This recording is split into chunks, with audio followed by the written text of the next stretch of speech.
Özgön шаарынын центрындагы могу көпөрө тууралуу аз нерселерге маалымат айтып берем. Могу көпөрөгө канча акча салынып, бирок колдонулбай калган көпөрө бул дагы. Ошончо акча коротуп, ушу көпөрө салыныш керек беле, эгерде адамдар жолдон эле ары бери чуркап өтө бере турган болсо. Азыр ушул тууралуу нерселерге толук маалымат көрсөтүп берем. Бирок адамдар аяк менен өтпөйдө, бул деле маанисиз эле салынып калган өтмөк да, бул делечи. Өтмөктөн өтпөстөн адамдар монтип эле жолду кесип өтүп жүргөндөр өтө көп. Могул салынган, бирок эмнеге салынганын, кандай пайдаланганга шарт түзүп бериш керек экенин ушу Өзгөн шаарынын мэриясы деле карап койсо болмок. Бул жерде адамдар эле эмес, машина да көп өтөт. Бияка Ош, Бишкек жолу. Андан сырткары ушул жерде адамдар да көп өтөт. Ошол себептен биякта тыгын көп. Бул өтмөктү мен силерге азыр көрсөтүп берем. Өтмөк темирден салыныптыр.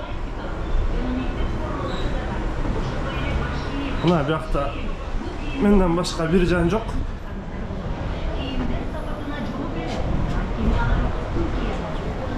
Мына могу жерде көрдүңөрбү? Мына карасаңар, бүт эле адамдын баары эле жолдо жүрөт.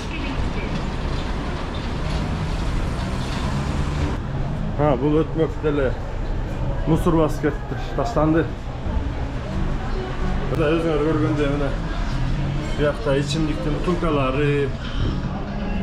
В общем, ишкен кишилер келип бияка көп пайдаланат окшойт. Темирлер менен тозулган. Адамдар өтпөсүн деп. Бирок азыр ал темирлерди алып салган, ал темирлердин дайыны жок каяка кеткенин. Ал темирлерге деле канча акча коротулган да, канча акчага сатып алган. Ал деле негизсиз болуп калган да, бирдемени алдын ала пландап алып анан жасаса жакшы болчу да экен да. Мына көпөрө жасап койгон киши өтпөйт. Мындай темир жасап койгон качандыр бир. Ал темирдин дайыны жок. Ошон үчүн акчаны деле үнөмдөп бир жөн эле бир негизсиз. Анан ушундай кылып көрөлү, болсо болду, болбосо жок деп эле акчаны расходтой берген туура эмес болуш керек.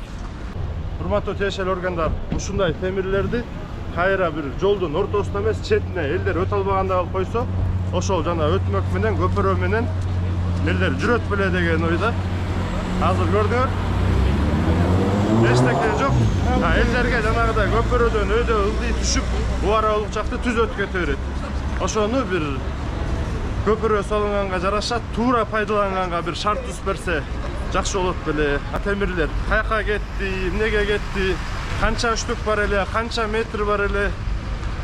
Биякта жергиликтүү тургундар айтып атат, ал темирлердин кээ бирлери урдап кетти, жеке адамдар колдонуп жүрөт. Дагы бирдемелерди эле айтып атышат, бирок ошону тиешелүү органдар өзүңөр териштирип көрсөңөр, ошо темирлер каяка кеткен. Анан эгерде ошол темирлерден ашса, ошо базардын түйүнөн тозуп туруп, бул көпөрөнүн алдын элдер ары бери чуркабагандай кылып, элдин коопсуздугуна да жакшы болот. Анан машиналарга дагы адамдар тоскоол бербей калат. Ошону бир тууралап берсеңиздер. Мына ушул азыркы темирлерди жолдун могу жээгине тосуп кое турган болсо, мына мондай эле жээктерине тосуп койсо, арка беттерине. Базардан чыккан адамдар мондай чуркап калбайт эле. Анан могул көпөрө менен өтмөк.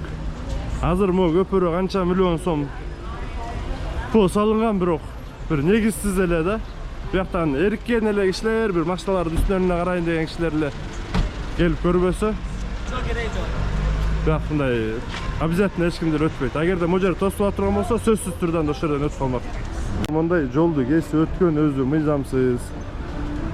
Сүзүп алса, айдоочунун да шору, сүзүлүп калган кишинин дагы шору. Мына могу жерде көпөрө жөн эле турат. Ошон үчүн могу жерди тозуш керек мондайдан темир менен. Бирок качандыр бир болуптур мына мондай темирлер. Настатыктары калыптыр да. Ошо мурунку темирлерди таап туруп эле, кайра ушундай кылып туруп жолдун жээктерине эле тозуш керек.